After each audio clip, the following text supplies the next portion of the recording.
matin, Dimitri Pavlenko. Il est l'heure de retrouver l'avocat des causes perdues. Bonjour Mathieu Noël. Bonjour Dimitri, bonjour à tous. Un dossier compliqué pour vous ce matin, maître, puisque votre client Emmanuel Macron est poursuivi pour vol de slogan par Philippe Poutou et le nouveau parti anticapitaliste, le NPA. Durant son meeting samedi à Nanterre, en effet, Emmanuel Macron a repris ce qui était le slogan du NPA en 2002 et 2007, et c'est toujours le même d'ailleurs, hein. Nos vies valent plus que leurs profits. Avouez, maître, que l'emprunt est un peu surprenant.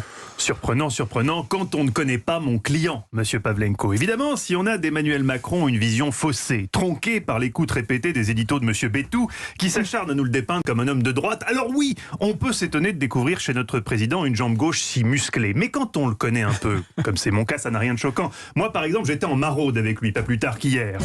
En maraude. Oui, en maraude. Ah bah ça, c'est sûr que vous, ça vous viendrait pas à l'idée de donner un peu de votre temps pour les plus démunis. Ici, ça ne pense qu'à acheter des Audi à 30 000 boules ou des Peugeot 3008 très optionnés. Si j'ai 30 000 boules, j'achète une Audi. Là, j'ai acheté un 3008, là. Et alors, quand tu fermes la porte, t'as un bruit stylé. Si vous voulez, l'altruisme pour vous, c'est une langue étrangère. Mais quand on a, monsieur Pavlenko, non pas le goût des portières qui font un bruit stylé, mais le souci de l'autre, comme mon client Emmanuel Macron, eh bien on va au contact, d'où cette maraude hier soir. Mais enfin, dans quel quartier Emmanuel Macron aurait-il effectué une maraude hier soir? Mais dans un des quartiers les plus déshérités de la capitale, monsieur Pavlenko, le 16e arrondissement. Après les critiques concernant la sincérité de son revirement social de samedi, le président a tenu à aller personnellement à la rencontre de ce peuple de gauche qui peine à boucler le mois. Certains n'ayant même plus de quoi faire le plein de la Q5 pour aller à Deauville le week-end. Il leur a offert un peu de réconfort en distribuant porte Dauphine quelques modestes sandwichs à la truffe noire. Truffe blanche plutôt. Oui, bien sûr, tenez. Mais n'oubliez pas d'aller voter. Bon, mais c'est bien tenté, mais Emmanuel Macron n'est pas de gauche. Non. Alors avouez que reprendre le slogan d'Olivier Besancenot, c'est un peu gros quand même. Oui, mais mon client a un alibi, monsieur Pavlenko. En 2007, il avait 12 ans. Il ne s'intéressait pas encore à la politique. Il ne connaissait pas l'existence du nouveau parti anticapitaliste, encore moins de son slogan. Quant à 2002, imaginez, il prenait encore le sein. Alors oui, le nom d'Olivier Besancenot lui dit peut-être vaguement quelque chose. Peut-être qu'un jour, il y a très longtemps, lui lisant pour l'endormir une histoire de l'âne Trotro, où l'âne Trotro devait envoyer une lettre, Brigitte lui a parlé de ce gentil facteur rigolo très à gauche. Mais surtout, dans cette affaire de plagiat de slogan, on se trompe de responsable. C'est quand même incroyable que Philippe Poutou attaque Emmanuel Macron. C'est pas lui qui a eu l'idée d'utiliser le slogan « Nos vies valent plus que leurs profits ». Ah bon, mais qui a eu l'idée alors? Enfin, le cabinet McKinsey. Vous croyez qu'en ce moment, mon client a le temps d'écrire ses discours? Il tourne l'épisode 6 de la série Le Candidat. Les charrettes. Le slogan, c'est McKinsey qui nous l'a trouvé pour 30 KE hors taxe, le prix de votre Audi, Anissa. Alors attention, à ce prix-là, ils avaient fait plusieurs suggestions. Hein. Ils sont créatifs chez McKinsey. Ils nous avaient proposé aussi Macron, il n'y en a pas deux. Macron 2022, what else? Macron zéro tracas, zéro blabla. Ou encore Macron 2022, à fond la forme.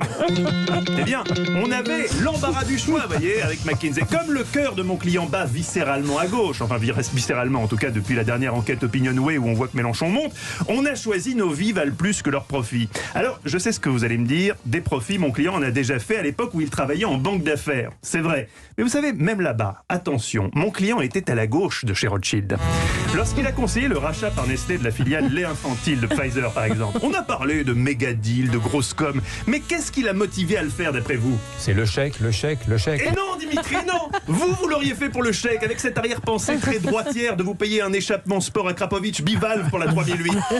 Pas mon client qui lui a fait le deal Nestlé pour les bébés, qui méritait d'avoir un lait infantile de qualité. Il savait de quoi il parlait, il avait pris son dernier biberon 2 ans auparavant.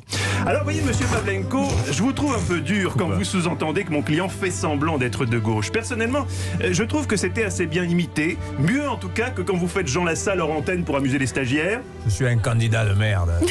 Pour le faire tout à l'heure, ça l'amusera certainement. Et puis, c'est le jeu, un petit mensonge en période électorale. Vous-même, Dimitri, en période de mercato média qui vient de commencer, vous vous adaptez. Hein. Là, en ce moment, par exemple, vous savez chasser par Skyrock. Mais qui pourrait vous proposer le morning en co-animation avec Diffoul.